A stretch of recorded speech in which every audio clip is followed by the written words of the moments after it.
So in this module, we'll talk about the regulation of cannabis from the steps that led up to its prohibition and then some of the steps that led to where we're at today with legalization. And then we'll also discuss cannabis in other jurisdictions. Of course, there's a lot of things happening around the world right now, but we're just going to touch on a couple of them as we go through this.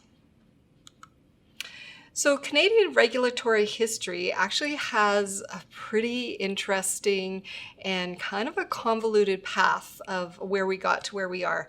So let's go back to pre-prohibition, back to the late 1800s, early 1900s, where we had a lot of what was called patent medicines or patented medicines. They were basically formulas that were used. There was no disclosure laws at all, so anyone could put any formula together and make any sort of claims about health properties for that. And so a lot of these patented medicines, of course, were being made by some of the pharmaceutical industries that were really just in the beginnings. And some of these pharmaceutical industries are still going today. And a lot of the pharmaceutical industries that kind of were the big ones of the early 1900s, they had up to a third to a half of their formulas had some sort of cannabis in it. Now, some of these formulas are absolutely kind of questionable. So one of the ones that, cocaine used to be often used in cannabis medicine, and it was used as this toothache drop for children. And another one was Mrs. Winslow's soothing syrup. Now, Mrs. Winslow's soothing syrup actually had morphine in it. Doctors and pharmacists at the time started calling it the children's death syrup, because if you didn't follow the rules or follow the instructions that were on the label of how much to give your child, a lot of these children went to sleep and never woke up because they were they were using it too much with this morphine in there. So it was kind of a dangerous time for medicines. Again, no disclosures at all. That's where the snake oil salesman kind of came in, because there's a lot of people that were hawking medicines and saying that it would, cure this and cure that, and without any real claims to it. So that's kind of where we were at. Cannabis was in a lot of those medicines as well. So we found these patent medicines around the world, not just in the North American pharmaceutical companies. And there was also a lot of cannabis products as well. So a famous one in kind of the Denmark, Norway area is this popular drink called maltose cannabis. And that was something that, people would drink like pop that they would drink today. So again, relaxing properties, maybe a little bit of euphoria happening with those drinks. But it was just part of culture back in those times. Back to some of these patent medicines, we have some evidence of them. These companies, as I said, they were all like using cannabis in many of their formulas. So we have some here, like a corn and bunion plaster. And when we think of that for corn and bunion, we're looking at anti-inflammatory properties of cannabis, maybe some of the pain or analgesic properties of cannabis that was used for that. We've got an infant's relief, again, probably for colic. Because we know cannabis really helps to calm down the digestive system. A little questionable giving it to children and babies, of course, but that's kind of where we were at in those days. And then we have some of these tinctures and powders and pills, and they were used for various things like sedatives or to help with digestion, to help with pain control, and some of them were probably being used as, give you energy or help with as an antibiotic, those kinds of things. So many of these products with cannabis in them were available from your local pharmacy. Go down to the drugstore, the general store, you could buy these products. Your doctor that would come around, make house calls back then with the little black bag. Then we have that the doctor would have a lot of cannabis within the medicines, his remedy bag. And a lot of people would have a plant or two in their garden and make their own medicine. Maybe they were drying it and using it for tea. Some of them were smoking it for relaxation, to help with sleep, to help with nausea, those kinds of things. It was also made into a salve. It was really good for burns and cuts and abrasions, and even for arthritic type of pain. Cannabis works really well as a salve for that. So a lot of these products that we're starting to see popping up on the market today, those are just new versions of products that were around and were part of everyday life back in the early 1900s. So nothing really new going on. So how did we go from being able to go down to the corner drugstore or the general store and buy your cannabis medicine to it being prohibited? It's a pretty interesting story. We have to go back to the early days of the early 1900s, late 1800s, and we had a lot of opium smoking going on. It was a popular pastime for both Asians and East Asians that were immigrants to Canada, and they brought their opium with them. It was kind of in the same way that we would use in today's culture, use beer and wine as social aspect. Opium was kind of the drug of choice of the day, that people would get together and smoke opium. It was just part of the culture. Opium smoking was so prevalent around 1870s that the government started to tax it, because it said, well, everybody's using it, we may as well make a little money off of this as well. So opium started to be taxed. Now fast forward a little bit, and what we find is not so different from today. Economic downturns were happening. There wasn't a lot of jobs for Canadians, and they perceived that some of these immigrants were taking up all of their jobs. Sounds kind of familiar. We have the same thing or same arguments happening today because immigrants were always a source of cheap labor. And so they were preferred over the Canadians who demanded a higher wage. Now, some of these Asians, of course, had their opium with them. And so as a way to vilify immigrants to a country, they would look at their culture and say, well, it's a dangerous culture, or they were doing practices that maybe we don't want in our society. Opium at the time was actually becoming a bit of a problem because it can be a dangerous drug. It can cause addictive problems for people, and it was starting to spill over into the Canadian society, especially with youth who were wanting to try it. Again, not so different. Those teenagers, they always like to experiment with what's going on. So some of the powers that be were starting to get a little bit anxious about this, plus this racism against immigrants taking up the jobs, or perceived to be taking up all the jobs. And it really culminated in September of 1907 in what is now known as the race riots. The Chinatown in Vancouver, British Columbia, was trashed, and all of the Chinese businesses windows were broken. They were raided.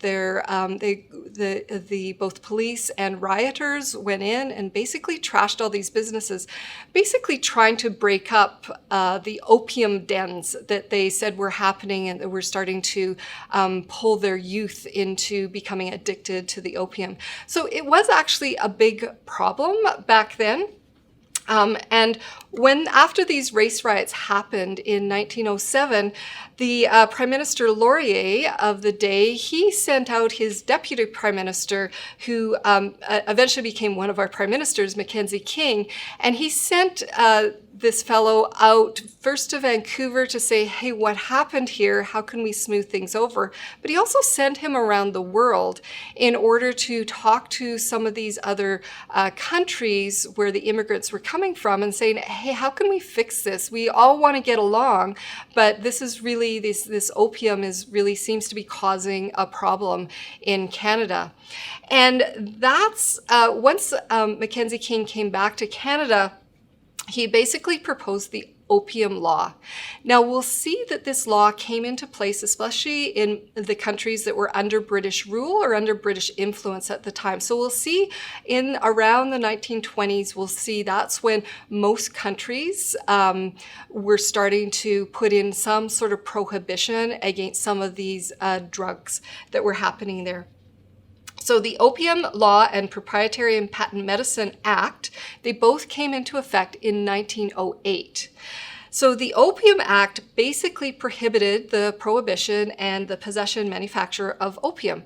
But there wasn't any mandatory sentences or anything. It basically just said, hey, you can't use this stuff anymore.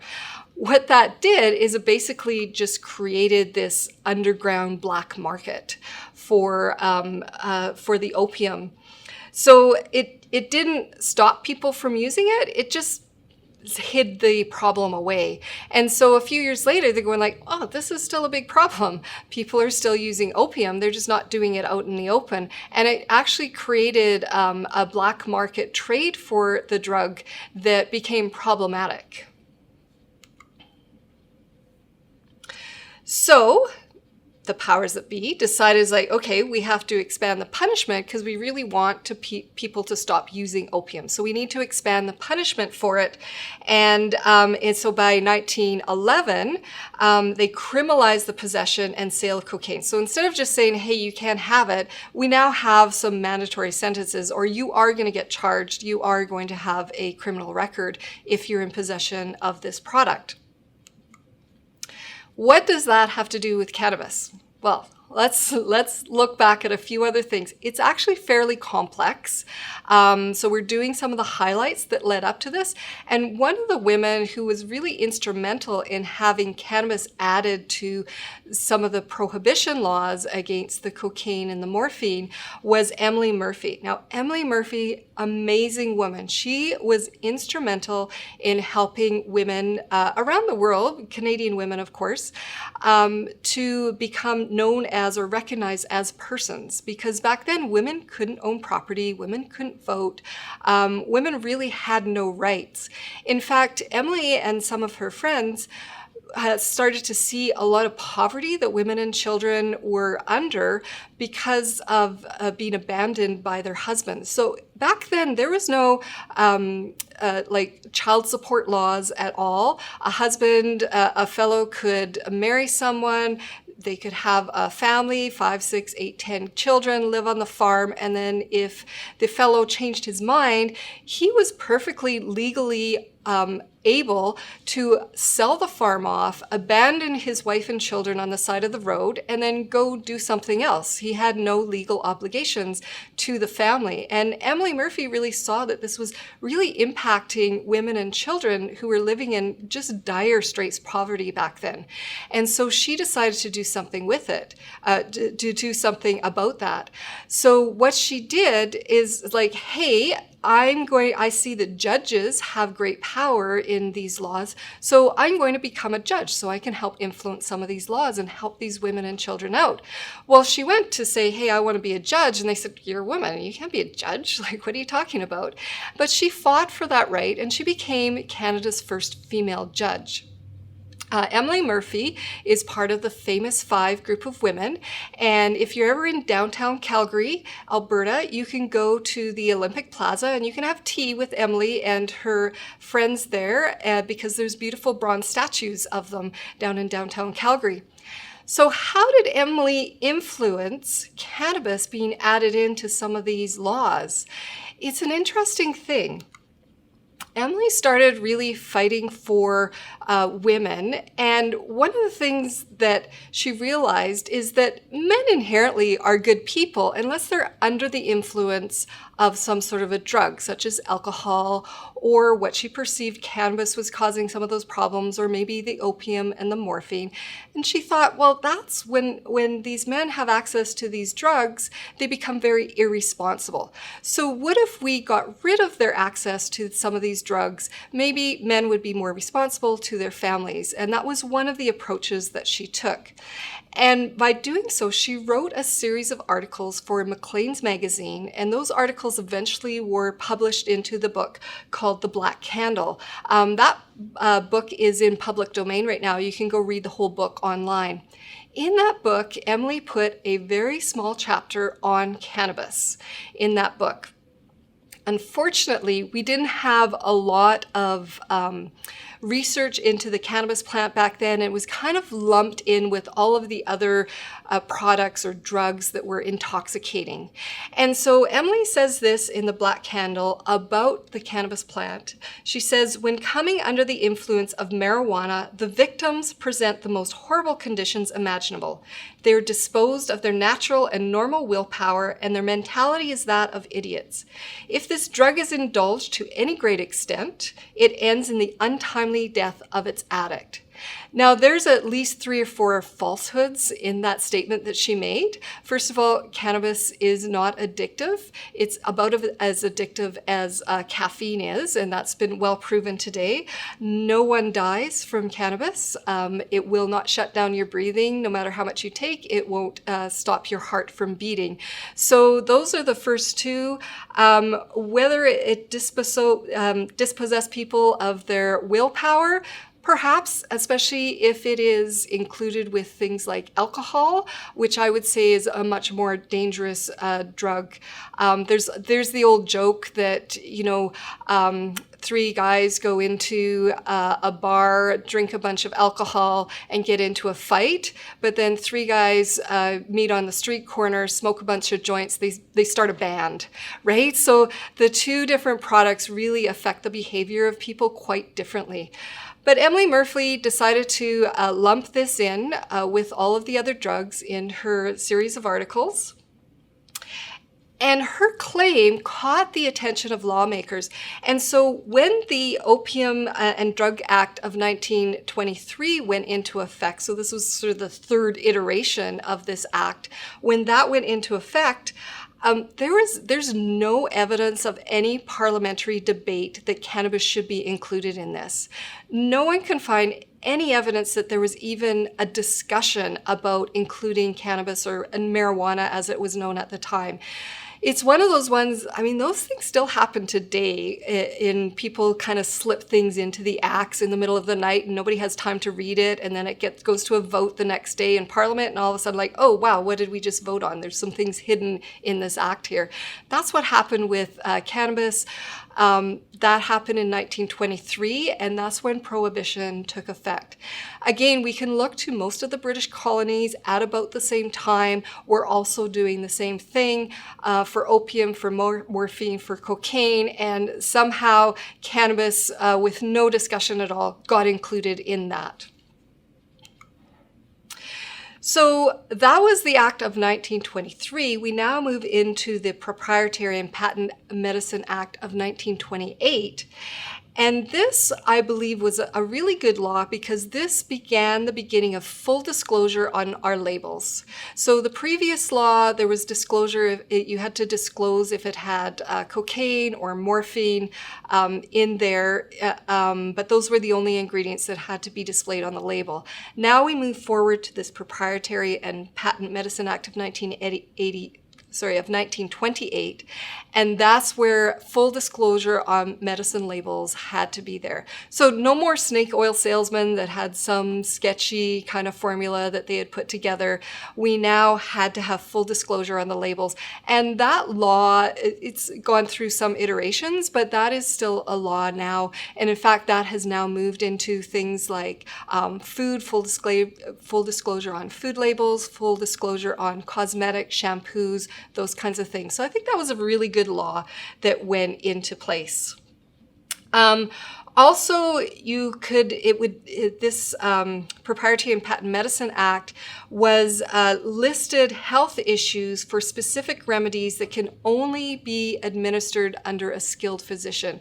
So this is where we started really having medical professionals, in other words, doctors, becoming the gateway or the gatekeepers to our medicines. Because before that, you could go to a herbalist or a country sort of person who had maybe studied medicine a little bit, and you could get the remedies. But now we got a gatekeeper for those medicines, and that's where we have the whole idea around doctors writing prescriptions for medications that perhaps might not, people might have a harder time trying to administer that for themselves.